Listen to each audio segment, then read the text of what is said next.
Hello, I'm Stephen Coates. This is the Bureau of Lost Culture. If the bodies are empty, cloud vapours of the spin-off dialogues are thicker than speech. We all adjust over the stadium, the missing spire, the half-circle of border ditch around Limehouse, keeping out the histories of Mile End, Ratcliffe, Poplar, laneways weighed under different gases, the encroaching fen. The speed of the time of the place changes. Now I am frighted in retrospect by a glimpse of the original wood, Hawksmoor's staircase rising from the recently sealed porch, unvarnished grain of parallel universe. There is also Hablot Brown's etching, strong ground. To be here is wide enough. Understand the spreading of the clouds, the noise of his tabernacle. Endure, listen. At the mercy of cattle replays, open fields, Egypt the unredeemed. Today Arthur called Charlie out to witness a double rainbow. I remain in the bike shed, finger paws irreversibly black, the nearest coast of darkness.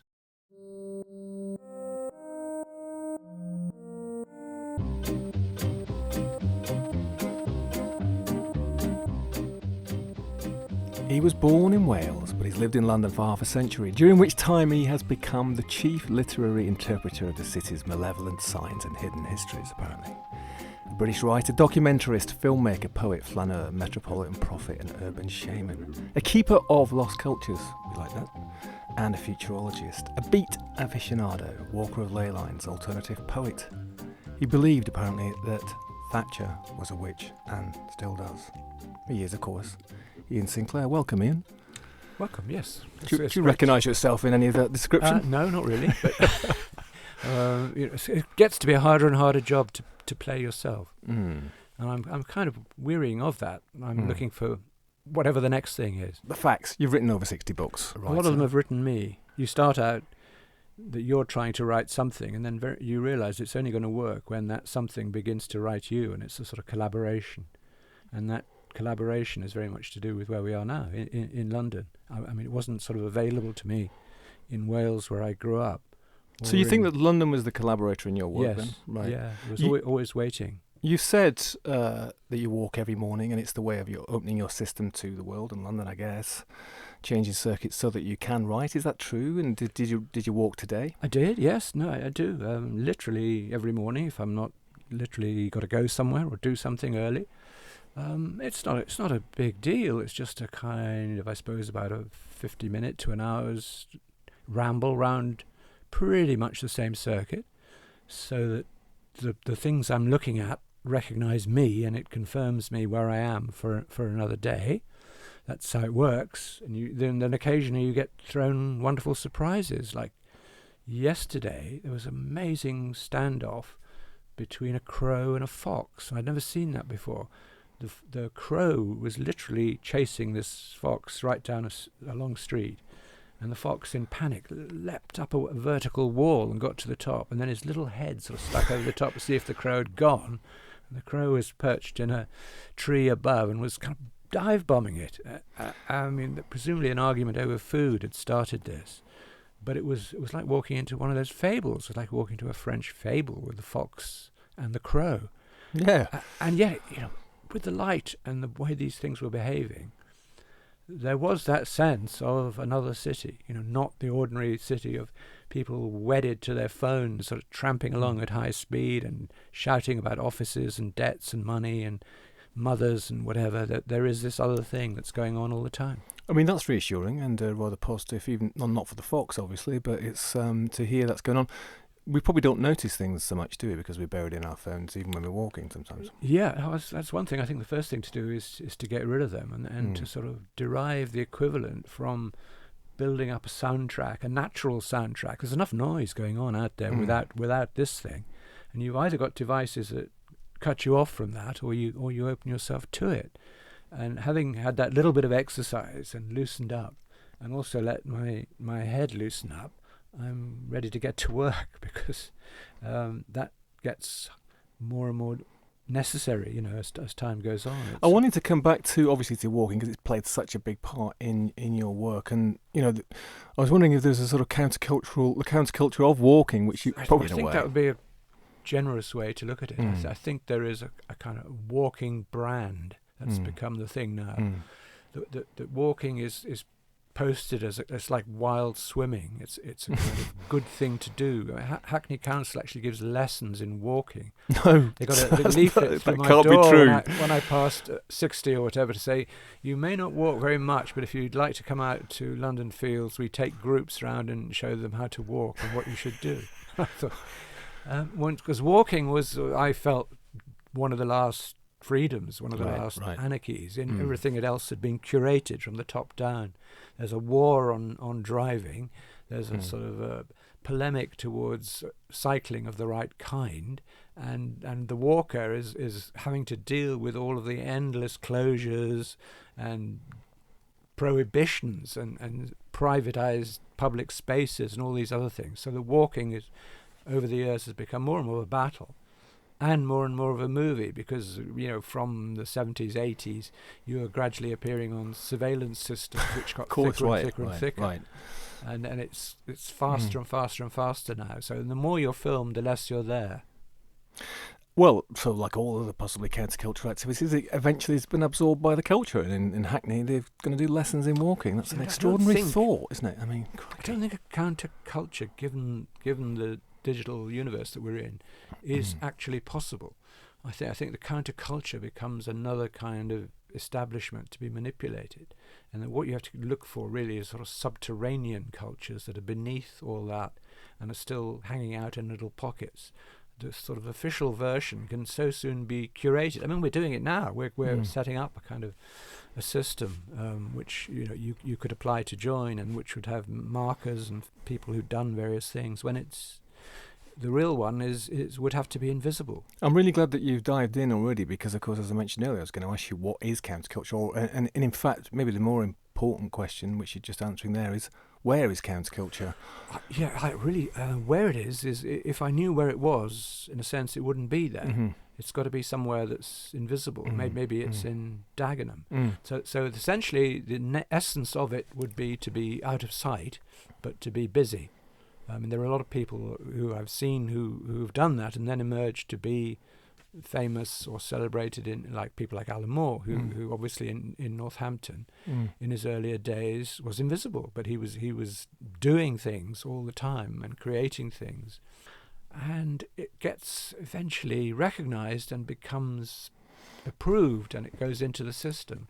But in its origin, it doesn't. It's out there. It's just some crazy person doing stuff, and then they meet each other, and a kind of network develops, and so the whole system builds up. It's interesting what you say about Alan, because, of course, he's remained in Northampton, which isn't the first place you think of when you think about counterculture. And yet, he told me when I spoke to him earlier this year, he was saying that he's just started up an arts lab.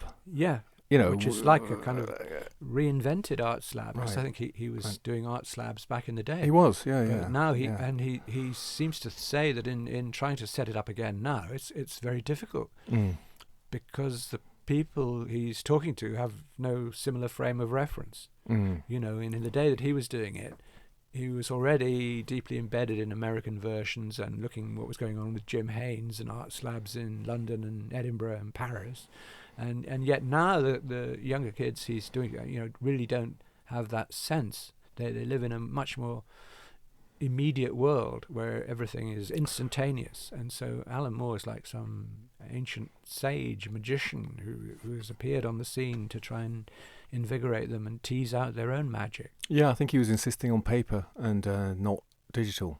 But with regard to what you were saying about where it is, that's an interesting thing, because we often talk about it anyway, like it's something that happened in the 50s, 60s, 70s, 80s, and in fact it may well be going on, as you say, out of sight on Peckham, halfway up a tower block in Peckham. There's probably some kids making some strange music. It's just that it very quickly, a lot of that stuff gets into the mainstream culture. Because when they're making it, generally their first instinct is to put it up somewhere on the internet. Jonathan Green told me, I don't know if you know Jonathan. Dictionary of Slang. Yeah. So we were talking about slang as countercultural language, and I was asking him, well, all these words, these 60s words like hip and chick and pad, groovy and all this stuff. Which where actually 1940s words. Well, actually, he says that the 1920s, 30s Yeah. black words from hip America, and he said that time it took about 40 years for a word which, had its origin in black America to get to, Soho in London in the 60s. He said now it takes about 40 days. I'm going to take you back. You're born in Wales, as we said, the son of a GP in Maesteg, studied in Cheltenham. Apparently a teacher lent you a copy of On the Road. It wasn't On the Road. It was Maggie Cassidy, a young love affair in Kerouac's own life, transmuted into a sort of fiction of him as still ambitious to be a football player and a sprinter, and having this fascination with this young girl who is based on a real person. And as soon as I'd read that, what I recognised its energy and its immediacy, and also I suppose at that stage of life the kind of things it was dealing with. And I chased up On the Road, which had just been published, and got a copy of that, and then followed him, as the books appeared. I still read him. I mean, I still think it's wonderful. Well, I was just thinking as well is that your own books have got these epic journeys. I mean, his were often by sort of railway wagons across east to west and back and forth, sort of hobo America, wasn't it? But I mean, yours are on foot often, but along or on peddler. In fact, in the case of the Thames. I think there's a huge difference apart from talent. Is that his journeys were very much in a kind of mix of Buddhist Catholic spirituality, that they were pilgrim journeys, and they were doomed to disaster. They were always failed journeys, because the restlessness was such that as soon as you'd arrived you had to turn around and come back, and there wasn't a kind of home base. And I think the way it's worked really well for me is establishing a locale and working outwards from that, bedding into a place that wasn't my own, but I happened to come to live in, and finding out all I could about it, then striking out further and further. Particularly the one of going around the M25 was perfect, because it sort of defined the limits of what London were.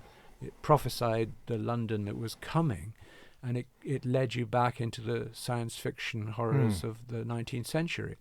And yet, at the end of all of these days of venturing, I would just come back to where I started, in the same house, and settle down and write about it, and then make another journey at the end of the next month. From Dublin, where you'd gone to after Cheltenham, you came to London, and you found this derelict mid-Victorian terraced house in Hackney, in Haggerston, which you bought for what seems like an extremely small amount of money, £2,000. Money which you made from making a film about Allen Ginsberg. Yeah. So there was a sort of another link with the Beats. Well, tell us a bit about that. I mean, I was just going to say, but you're still in that house, and of course, actually for you, that is the centre, right? That's the centre which you can make your epic, journeys on foot or whatever, but always come back to, rather than crisscrossing this vast continent. Yeah, the whole experience, I think the definitive experience of it all was this seemingly accidental event in 1967. I'd left Dublin, where I'd been a student, and come back to live in London to try and finish a film which I'd had a small grant to make, which I was making in London. And I was teaching in Walthamstow in a kind of really strange technical college stroke art school. And someone I'd been in film school with in Brixton in 1962, a Dutch guy, said, West German TV are putting out tenders to make programmes, because they think London is where it's happening. And just at that moment, where I was living, it was quite close to the Roundhouse in Camden Town, where they were going to have the Congress, the Dialectics of Liberation, run by the anti-psychiatrists Lang and Cooper and so on. And they were inviting Ginsberg and Stokely Carmichael and Gregory Bateson and Marcuse, everybody. Suddenly it was as if the whole forcing house of these bits and pieces that I'd never connected was in one place. And so I just said, yeah, let's do a film about this, and perhaps Ginsberg in particular. And I thought no more about it. And then one evening a card arrived. Yes, we've got the money. We're starting to film next week. I thought, oh my God! So then I had to actually go and physically find Ginsberg, which you could do in those days. It was just so strange. I went down to Indica Bookshop, I knew Barry Miles, who ran it, and he's sort of, all right, this is where he's staying. And I went round to this house, beautiful house just off Regent's Park, and just rang on the doorbell. More or less said, can Allen Ginsberg come out to play? And they thought this was really interesting, and so you can sit here and wait for him. He's coming back later this evening. He came back, and yeah, okay, fine. And so off we went. Did it there and then? And the next day we were filming, and so on. So for a passage of about 2-3 weeks, I was doing interviews and filming with all of those people. I mean, 23, so I was hardly a scholar, but I knew enough just to do it. And then we had all this material. And because Ginsberg then, of course, had become... He'd become quite a celebrity. Right. He'd been just thrown out of Czechoslovakia, where he's King of the May. He'd been thrown out of Cuba for being gay, but he was a sort of global ambassador. I mean, this is a classic countercultural figure, but actually, if you look below it, this is the thing, he was also quite an establishment. I mean, he became the establishment of the counterculture. And he was a sort of politician as much as a poet by that time. But he was also... He would be hanging out with Paul McCartney, and he was fascinated by the emerging rock scene and going to all of the parties and stuff that was going on in London. And I was really so lucky just to have got in on the ground floor of that as a witness. And the stuff that I heard and recorded with the people at that time gave me food to think about for many, many years. And maybe one of the most important was just the sense we mentioned before of just doing it. I backed off from trying to sell things to the BBC or do any of that, and just started filming on 8mm and deciding I would have to publish my own books if I wanted to publish. That seems very much part of the spirit of the time. And of course, when you describe that experience with Ginsberg, it's so alien now, isn't it? Because you can imagine the number of people that would be involved if you're trying to make a film like that now, and the arrangements that would have to be made. Well, you'd have the Andrew Wiley agency to start before you... Yeah, and the non-disclosure agreements that have to be signed, and the layers of assistance and stuff like that. And that seems very much part of that time. So when you came to London, I mean... And it was backed essentially by these bookshops, right? From the point of better books on Charing Cross Road through to Indica, through to Compendium, there were these bookshops that were literal centres. That all the writers, all the figures that we're talking about would go to their places where they produced their homemade publications, or whatever, or records, and there would be an exchange mechanism, and there would be events around these which people would go to. They were busy events. I mean, the big reading at the Albert Hall grew out of a reading in Better Books, a small reading in a cellar, which was working well, and someone thought, well, why don't we take this into the Albert Hall? And suddenly there are thousands of people coming. It's chaotic, but it demonstrated that there was a real hunger for it at that time. Now I imagine that for most poets, even the sort of the big names on the scene, the Simon Armitage, etc., you imagine that if you've got a new book coming out, they're going to sell a few hundred copies, probably, maybe 1,000 or so, right? But I mean, I spent a lot of time in Russia. Russian poets still get onto the bestsellers list, right? Poetry is still like a big thing there that we don't recognise. And well, it was. And yet in the 60s, it did become for this people thing. like Ginsberg. I mean, Hull was selling in thousands and thousands. The role that poetry played at that time in that kind of countercultural world, for you, but also for those people, I mean, it was much more part of... It's part of the dialogue, wasn't it? The dialogue, it was part of the whole thing. I mean, the figure of the poet still had its romance, thanks largely to the success of some of the beat poets in America who had taken it out as performance. I mean, they were proper poets, people like Gary Snyder and Michael McClure and Corso and so on. It's not that they were just performers, but they did perform their poetry to large audiences. And they got into a circuit of travelling around American universities in the moment of countercultural resistance, to Vietnam War and so on. The poets were a voice, and it climaxed, I suppose, in the Democratic Convention in Chicago when Ginsberg and Burroughs and Genet and people were there, when the Mayor Daley's police were just beating the hell out of these people that were arriving. So essentially they were quite a heroic in America anyway, a role, and some of them were going to jail. Ed Sanders was sent to jail for protesting nuclear submarines or whatever. Here it was never that dramatic, but reflecting that there were substantial small networks that built up in places like Morden Tower in Newcastle and down in Bristol, and these people started to meet each other. And I mean, it was never anything they did was not going to sell in thousands, but there was a good hardcore audience, and it meant something. It wasn't a career, you know. I think the thing, you know, you're talking about Simon Armitage. This is a career poet who's doing a lot of manifestations of other things beyond poetry. The real poets of the moment have become, I think, more invisible than they were then. For you, that was very much part of your first experience of London. And you were doing stuff. You're making films. You're writing poetry. I'm assuming there's quite a lot of events around poetry in the bookshop scene.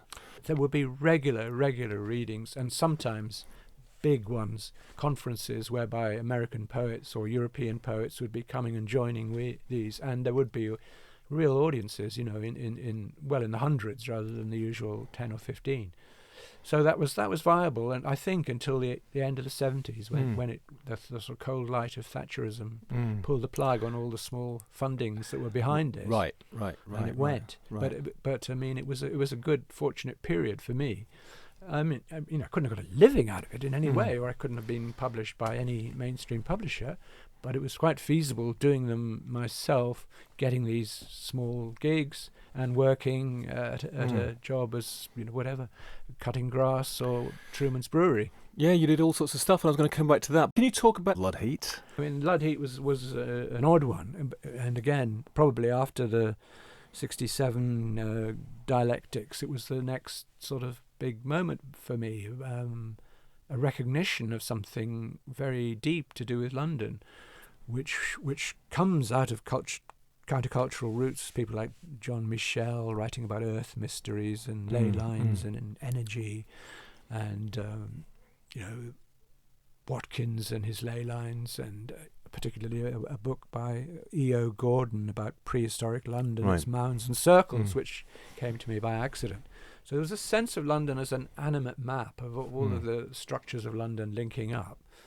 And I'd started to think about that, and by chance took a job as a parks gardener down in Limehouse, and got the job of cutting the grass in the Hawksmoor churches, St Anne's Limehouse and St George in the East in particular.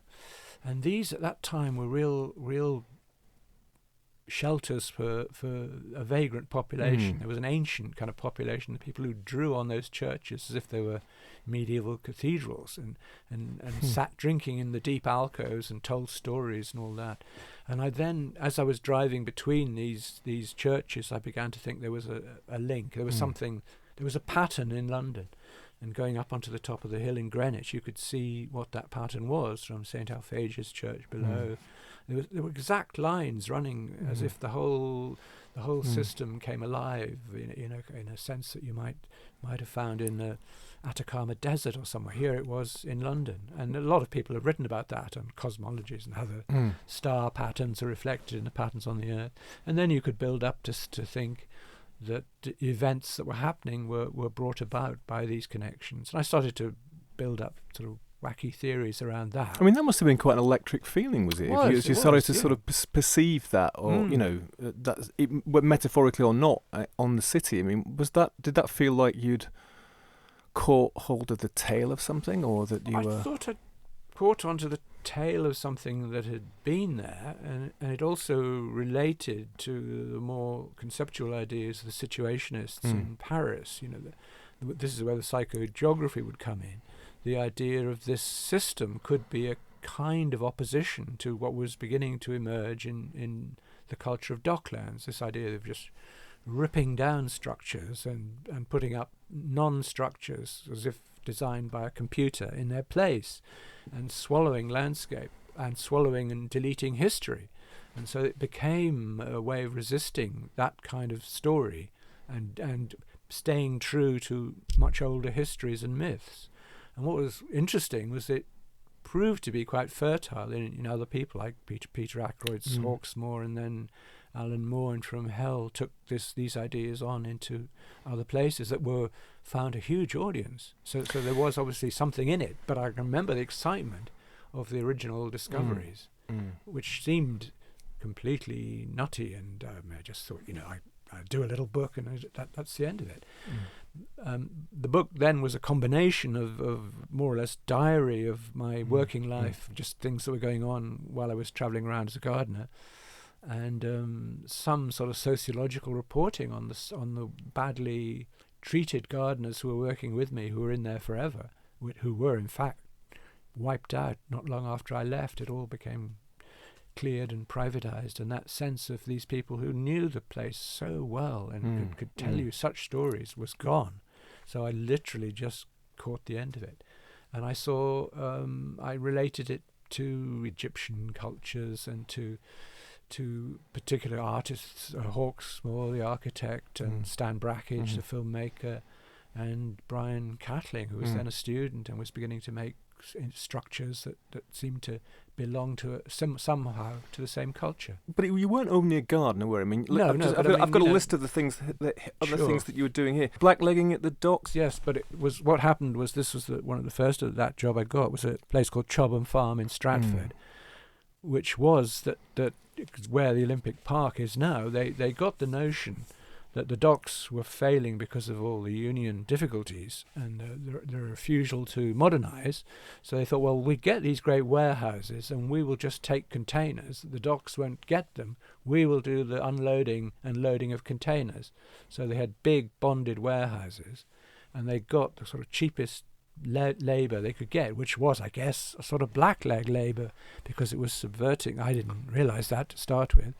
We were paid very little, but we had this amazing job because the people who worked there were like the kind of last possible people you could employ. They were people without papers or whatever, and a few odds and ends like me. And shortly after I left, the dockers had cottoned onto this, and there were major picketing and strikes and real battles over this. But the docks were defeated. The old historic docks, it was over. And this sort of warehouse culture, containerized culture, was what was coming in. So it was the forerunner of everything that's happened since. So it was really fascinating to work there. You're also barrel rolling? Again, it's terrible. It's like when I go to work, it's an obituary, because Truman's Brewery was the best job really you could get in the area. It was well paid, unlike some of these others. And it was a very well patronized activity in that the workers had been looked after well from the past, to the extent that there was a pewter pot with a sort of beer was waiting on your desk when you arrived, and the drivers who went off in the lorries had a free bar, which was just unbelievable. They would just go in there and drink, and then when they could hardly stand, they would go back to their lorries and drive. But what was happening was, obviously, this was a property scam in that the brewery people, Maxwell Joseph bought the brewery, and he was also buying up all the land around it and creating what's now the kind of heritage, Brick Lane, Shoreditch area. All of that came off the back of this. So we were seeing the last days of that. And the old workers who could remember all the sites of the Jack the Ripper murders, and they could remember being fire watchers in the war, and you could run about the roofs of the Truman's Brewery or go into tunnels underneath. Really a fantastic labyrinth, wonderful. I mean, I would have paid really to work there, and I got so much material for the book I did, Whitechapel Scarlet Tracings, out of that period of work, which happened with all of those jobs. Another place that's been completely transformed was there at the weekend, actually.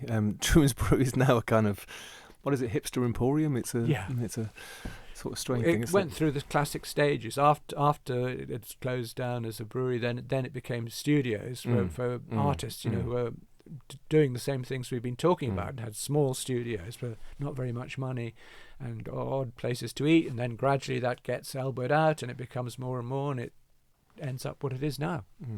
And then I've got another one here for you, which is cigar rolling in Clerkenwell. Yeah, I'm not rolling, but I was you were getting kind of loose cigars and packaging them and boxing them, and you would get ones that got slightly damaged or were wrong colours you got to take home. So I was sort of going home and puffing on a van of cigars or whatever. The smell, I can still remember that. I didn't do this job very, very long, but it had a wonderful kind of smell, and it had a texture of old London. So you did a lot of things, and they were a lot of manual things, right? You were either moving around the city as a gardener, and right. Now tell us about that, because of course, on one level you've got you're writing poetry, which is one of the higher literary arts, possibly, isn't it? Possibly. I mean, it's and I mean, if you looked at the history of the poets we were talking about, of people like Ginsberg and Ed Dawn, so all of them did these jobs. Right, that's true.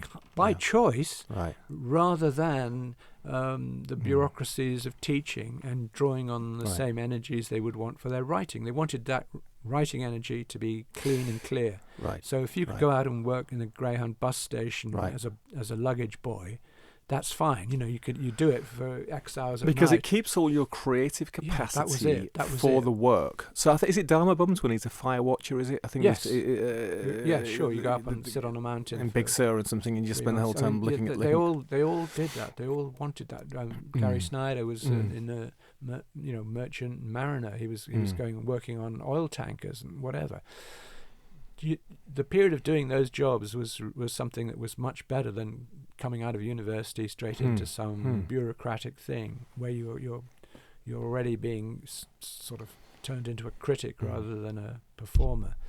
And I had this taste of teaching, and it just involved more and more and more paperwork.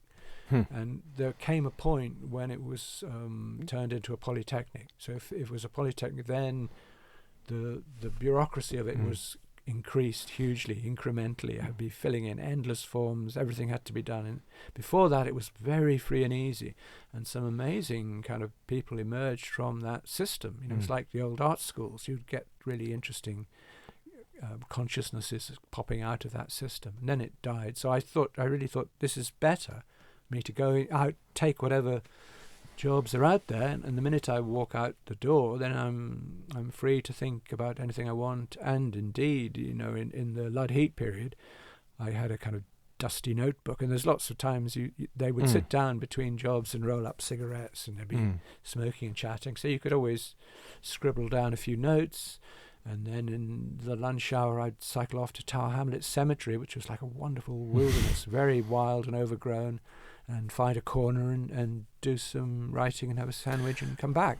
Better a university for me than my actual university. Right, I mean, but it's a counterculture move in the sense that not that many people, I'm guessing, these days will give up a sinecure in a polytechnic or a university to go and be a gardener. There are huge benefits. Right. And I would say if people don't, they miss it. But of course, the economic thing now is so much tougher. Yeah, I mean, I think you've made that point of me that you and Anna have got your sense of your base. We had a house, but we had absolutely no money. But you didn't really, we could live on me making £15 a week, and Anna was teaching in primary schools for something like £10 a week, and you could live. I mean, we were fine. But that can't be done now. You're not only writing the books, but you're actually effectively publishing and printing them. You set up your own little, press, don't you, effectively? And that's part of that doing thing as well for you, isn't it? That you're not going to wait around for a publisher to decide whether or not they want to publish your work. You're going to do it yourself, right? Absolutely. That was crucial. And a lot of people were doing it. And most of the poets I mentioned found some way, and there were cooperatives. There was like Bob Cobbing and the Poetry Society. There were machines there. If you decided today you wanted to do something, you could go down there and they would show you the basic technology, and you'd have a mimeoed thing next week. That could be done, and that was done, and really established poets were doing it as well as people who'd never done anything in their lives before. And that was a terrific system, and that obviously has gone in that if you want to do it now, someone would put it up online and see what happened. But it's not gone for you, interestingly. Not because for me, no. Because I was going to mention this at the end, but I might as well mention it now. It's just that you've just got an edition of 50 coming out with Tangerine Press. Okay, that's not your press, but I mean, you told me earlier that you were basically printing them yourself and giving them to friends and stuff. Yeah, no, this particular set called it's called 50 Catacomb Saints, and there were a wild kind of series of things I wanted to write.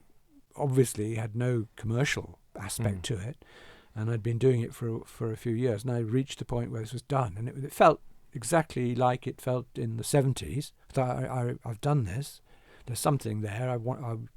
I really want to do it, but I can only think of about 6 or 7 people who might want to read this. So I just went down to instant print on Kingsland Road and printed 10, and they were gone the same day. Gone. They just put them in the post office. Fine, lovely. And then it sort of stuck with me, and somebody who Chris McCabe, in fact, at the Poetry Library, was sort of saying, this is really interesting. This is good. I thought, well, maybe I should try and do a few more. And I've done more substantial books with Tangerine Press, who are a wonderful independent printer publisher. They did a version of Jack London's People of the Abyss, which was lovely, and a book of mine called My London Devils, which I write about people like Moorcock and Ballard and so on. Anyway, he said, yeah, okay. And to make it more attractive, I collaborated again with Dave McKean, great graphic artist, who worked on 2 films with him and on the book Slow Chocolate Autopsy. And Dave McKean is in that same spirit, you know. He's somebody. He's a doer. He likes to produce stuff, doesn't he? Big stuff, and then he'll do some little tiny thing that he just wants to do. And he's generously donated a lot of drawings to this book, which really make it something very special. Alan Moore the same. I mean, you know, I think he mentioned he was likes to use the photocopier still. There is something about, okay, you've done big things, and you do big things at times. But also the pleasure, or is it the pleasure or the inspiration of actually that tactile thing of making something small? And the thing with the 50 Catechism Saints, as against my book, The Gold Machine, which has come out from One World, who are a proper publisher, is that the One World one is a negotiation. I don't get the cover that I choose. And somebody else, a graphic design department, produces a cover. You negotiate for how many photographs you can have in the book, and you have a copy editor going through, and you argue the toss on all sorts of things. And it's a draining process. I mean, it's 6 months of that stuff goes on. Whereas with the other thing, it's me and the guy who's actually printing it.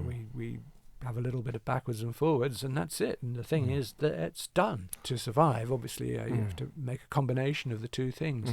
Ian, I want to go back to the Lud Heat times. You mentioned Peter Ackroyd, and Peter Ackroyd too was a poet, right? And you knew each other. Yeah, and I met him first. I mean, I was saying about this period. There was the Poetry Society in Earl's Court, which was wonderfully run down. It really looked like something out of Patrick Hamilton's Hangover Square.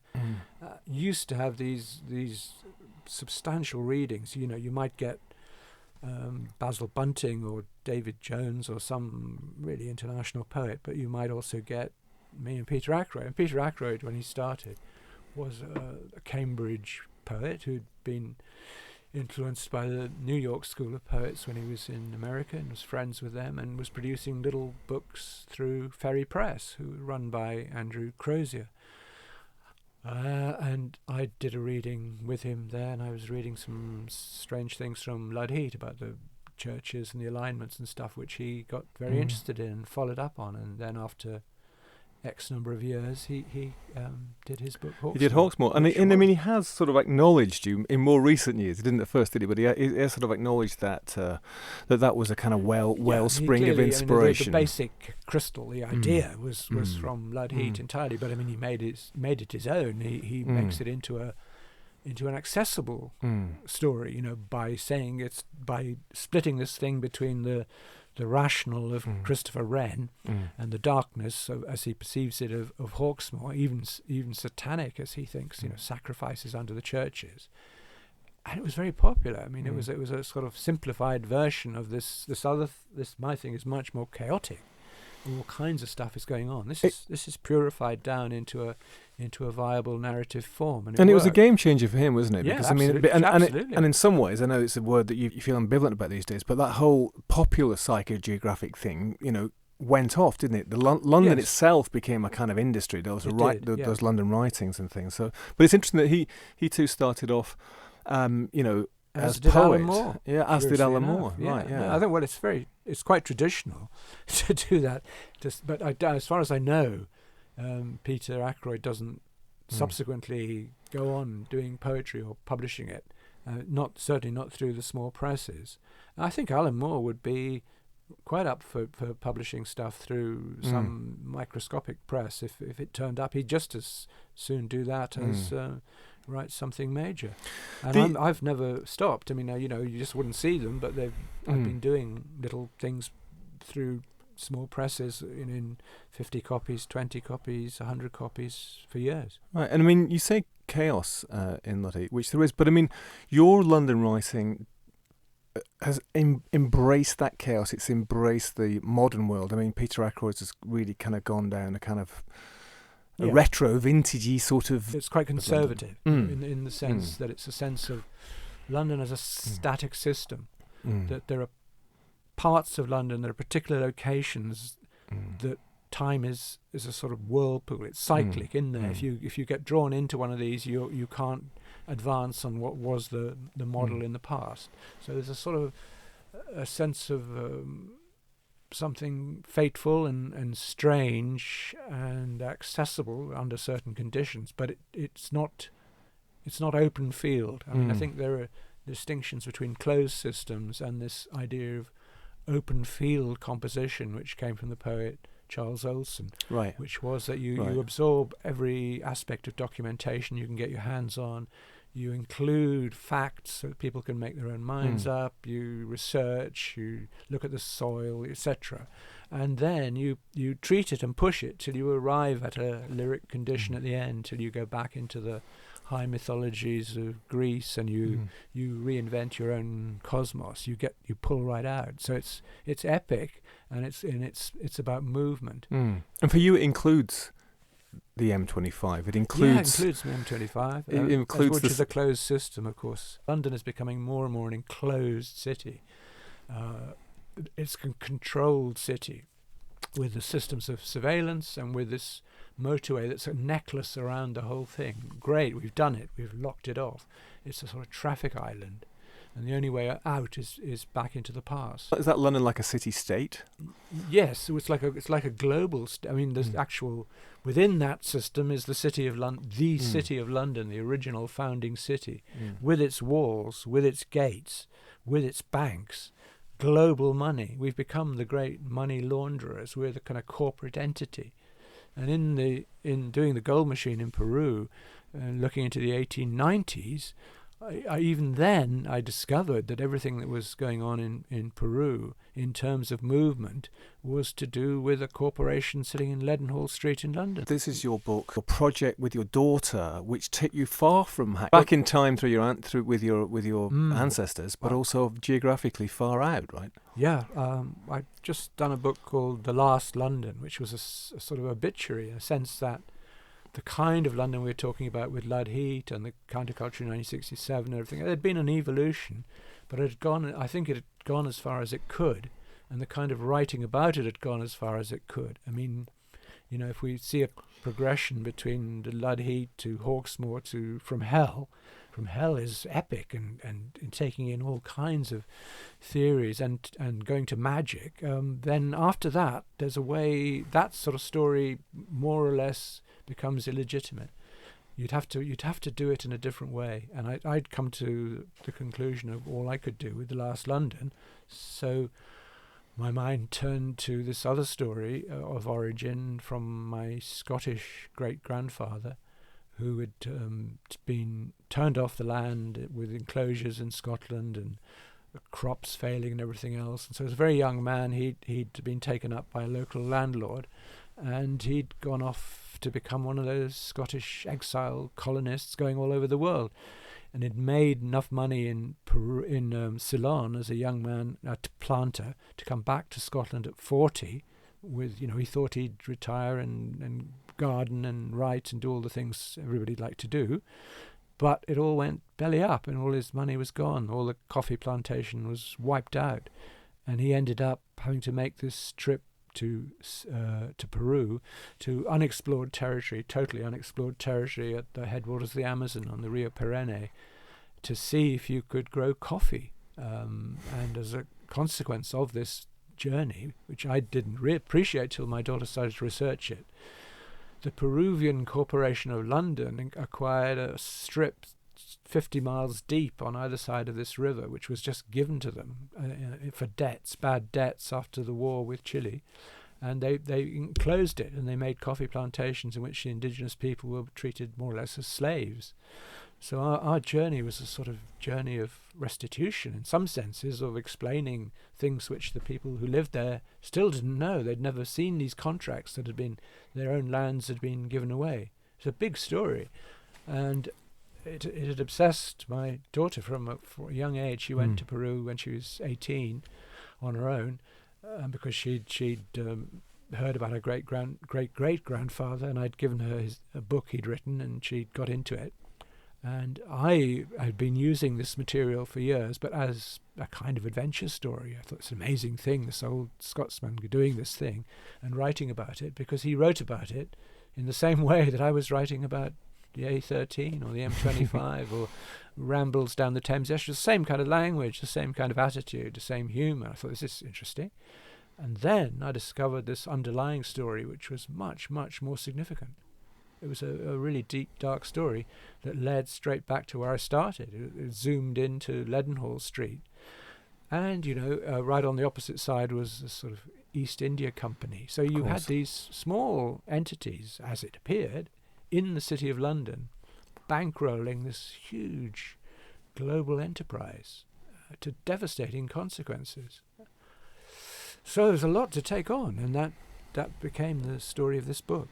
That's the Gold Machine, and we've not really had time to mention Our Late Familiars, which is again your journey with photography and Wilkinson, but to the Palermo Catacombs, and we are running out of time. So as I thought we would actually. All that stuff has happened since Lud Heat, and all that stuff had happened before. Does Lud Heat occupy a sort of pivotal point for you then, Iain? I mean, in terms of, you could say it as a root text for the sort of London psychogeographic movement. I mean, for you, is it, or is it just was it a pit stop along the way? I felt it at the time I did it. It was really pivotal, because I'd done 3 or 4 books before that, and they were little books that acquired a small readership, but there was nothing that grabbed onto where I was and also suggested what I would do to follow up. I mean, there was much more to be done. This was only opening the door, and I felt happy with it. I felt I've done something here that's got a lot of possibilities for me, and it also led into there were associated films, and there was a exhibition at the Whitechapel Gallery, which was pretty strange. That we just walked in off the street and said, "Well, we're local, we know artists, so we want to be in this gallery. We've got." And they said, "Okay." And so all the sort of themes I've been talking about and the photographs that were gathered and the stories were on the wall of the Whitechapel Gallery for a brief time. I mean, very bizarre. But you could do that then. This is the extraordinary thing. Now, if you can't, if you wanted to go in there, you'd have to have sponsorship agreed with huge whatevers, and you'd have to book it probably sort of 3 to 4 years in advance. For sure. The flexibility, the fluidity of the culture was what made it worthwhile. When you and Anna came to London, when you came into this thing which we might call counterculture, the underground or whatever it is, did you feel there was palpably something going on which you could be part of? I mean, I wasn't there, so I like to ask this question for people who were there. Was there a thing that you felt, or were you just being young people doing young people's things and trying to be creative and do stuff? Was there a thing? There was a thing. There was a thing going on, but it had obviously, things that go on don't just suddenly go on. There'd been something flicking away for a long time. I mean, we'd both been in Dublin for 4 years. We're doing all of the kind of things we're talking about now. We're all happening in Dublin already. Walking in and putting on plays, making films, discussing and debating and looking hard at American kind of beat culture and so on, and aware that something is happening. Something is happening here that's changing really big. And then arriving in London, and it had stepped up to a different level. And I felt it. I actually felt it in my bones. Here life is literally changing. It's extraordinary. And everything that I've worked and thought out over the last few years is going to be remade. I'm going to be opened up to all sorts of stuff. so that part of the question is yes, and it was a very physical feeling, and you could experience it just walking out of the door. You were in it. The other side of it is that I didn't feel that I didn't even have the ambition to be a player in this scene in that sense, other than the sense of, here we are, we're going to be doing different things, and we can do them, and it works, and we have a phenomenal sense of freedom suddenly after all these years of grinding through schools and universities. That was not it. It wasn't leading up to anything that was going anywhere that I wanted, and it took a while. Like Anna had a job at Unilever for a time, and then she, in the same sense, there was a sort of recognition that's not it. It was madness to be discussing toothpaste in Argentina, and she completely chucked it and became a primary school teacher in Hackney, and it was very, very rewarding. I mean, you're part of something that you can see the changes going on around you, and it's part of a debate into the whole society of where you are.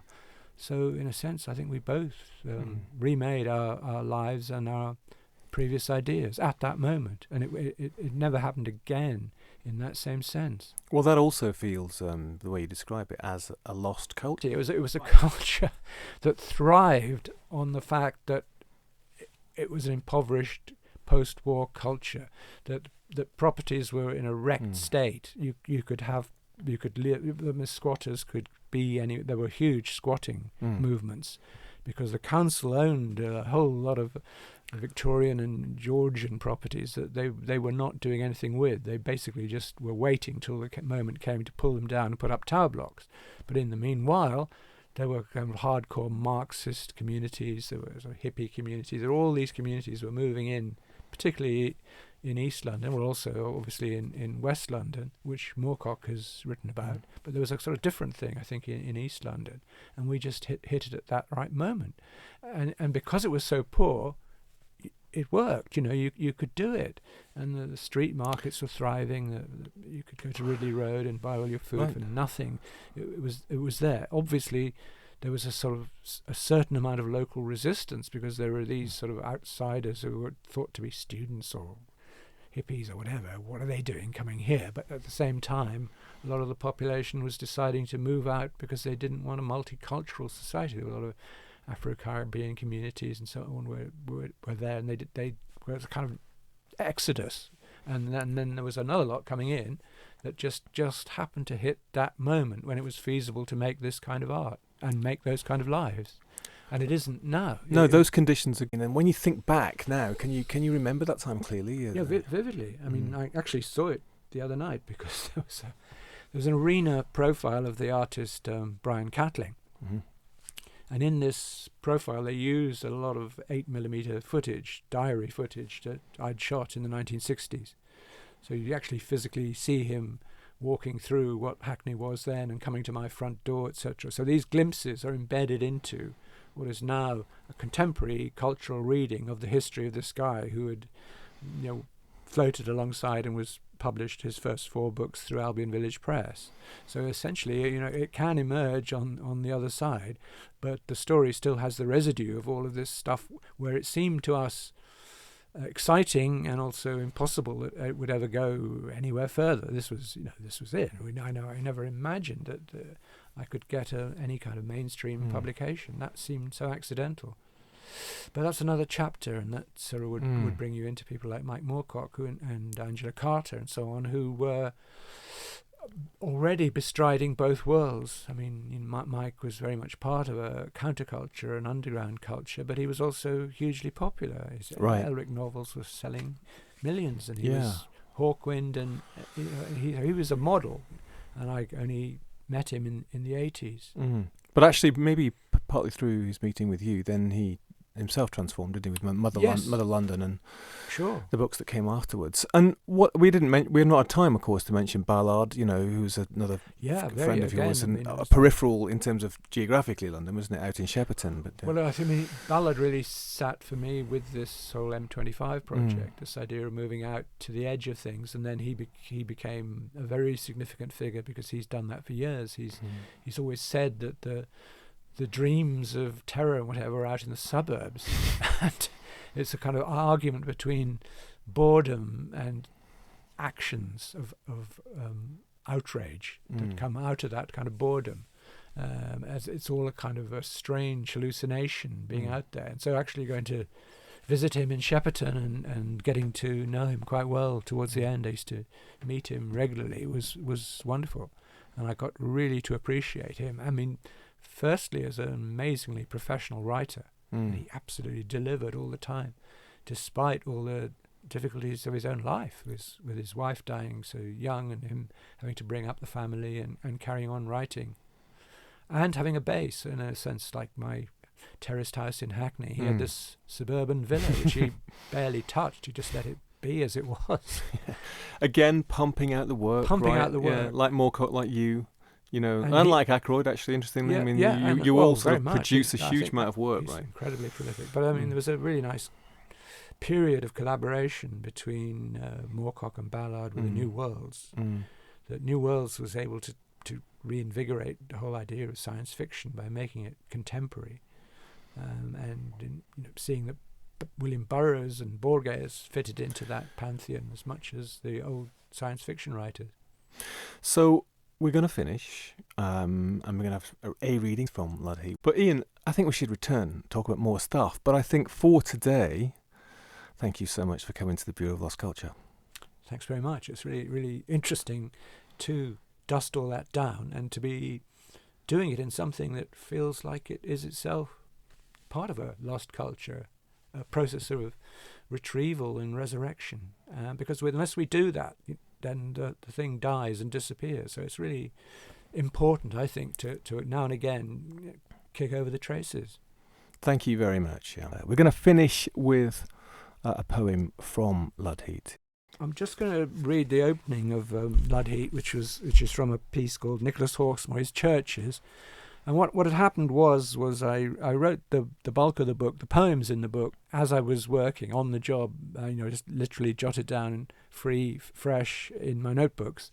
And then the essays, I kind of gathered up this material while I was working there and accumulated it and thought about it. And then we'd had a cottage down in Dorset in Golden Cap one winter. And we went there and I was going to put this book together. And so the bigger essay pieces then emerged in a kind of fugue when I was thinking about that, and were mixed through with the poems and the photographs, which were quite important, which we have, and the map, the amazing maps of lines of force and so on. So I'll just read the beginning, because it kind of carries the excitement of my thinking about these churches and how London changed. And there's a little tag first that's really important to me from W.B. Yeats, which was, "The living can assist the imagination of the dead," which is really what it was about. Suddenly realizing that the dead were not dead; they were still active, and your job maybe was to tap into this other thing in the way that someone like Moorcock does so well. The old maps present a skyline dominated by church towers. Those horizons were differently punctured, so that the subservience of the grounded eye and the division of the city by gnome wound was not disguised. Moving now on an eastern arc are the churches of Nicholas Hawksmoor, soon invade the consciousness the charting instinct. 8 churches give us the enclosure, the shape of the fear, built for early century optimism, erected over a fen of undisclosed horrors, white stones laid upon the mud and dust. In this air, certain hungers were activated that have yet to be pacified. No turning back. As Yeats claimed, the stones, once set up, traffic with the enemy. Thank you so much for that wonderful walk, I think that's the appropriate verb, through the countercultural life of Iain Sinclair. And thank you, listener. We will see you, hear you next time for more tales from the other side, from the underground. You can check out all that we do at bureauoflostculture.com. See you next time.